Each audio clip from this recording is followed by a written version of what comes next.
Welcome, in front of me is an HTC Desire 20 Plus, and today I will show you how to format your SD card. And to get started, you want to go into the settings, scroll down to storage section, tap on your SD card.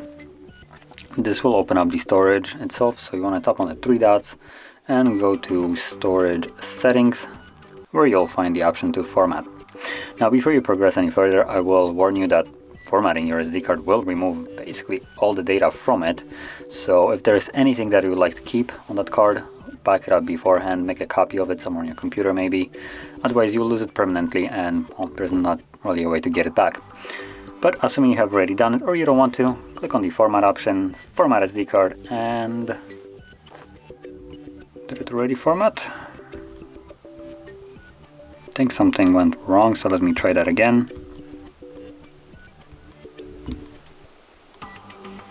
I guess it looks like this is already formatted in a weird way. So yeah, I guess that's all it takes. So, if you found it very helpful, don't forget to hit like, subscribe, and thanks for watching.